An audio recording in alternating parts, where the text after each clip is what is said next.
ஆண்டாள் புகழை பாடிடுவோம், அனைவரும் கூடி ஆடிடுவோம். கோதை பாடிய திருப்பாவை நாளும் பாடி நலம் பெறுவோம். புத்தூர் என்னும் நகர்தனிலே வெள்ளி ஆழ்வார் வாழ்ந்து வந்தார். கண்ணன் பூஜை மலர் தொடுத்து கவிதைகள் பலவும் பாடி வந்தார். மலர்கள் இருக்கும் நந்தவனம் ஆழ்வார்க்குரிய அழகு வனம். துளசி செடியின் மடியினிலே பச்சிலம் குழந்தை அவர் கண்டார். கோதை என்ற பெயர் சூடி கோவிந்த நாமம் கூறி வந்தார். நாளும் பொழுதும் நகர்ந்திடவே நன்கு கோதை வளர்ந்திடவே ஆழ்வார் மாலை தொடுத்து வைக்க சூடி பார்த்தால் சுடர் கொடியும். கண்ணில் கண்ட பெரியவரும் கோபம் கொண்டார் கோதையிடம். வேறு மாலை கண்ணனுக்கு வேகமாக தொடுத்து இட்டார்.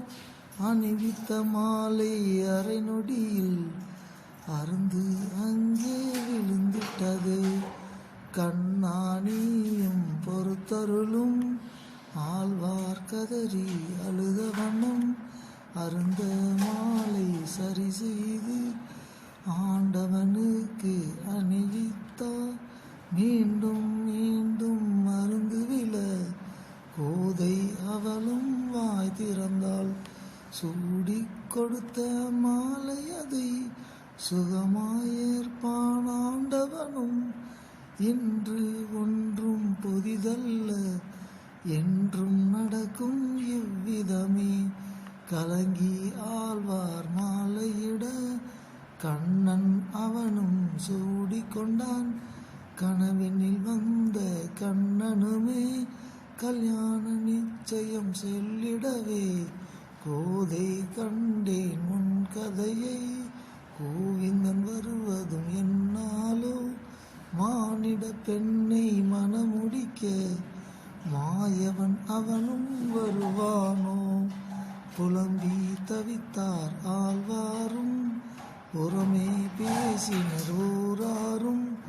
காதல் கொண்ட கோதையினை கரம் பிடிக்க கண்ணனுமே ரெங்க மன்னார் பெயர் கொண்டு தேவர்கள் சூழ மனமுடித்தார்.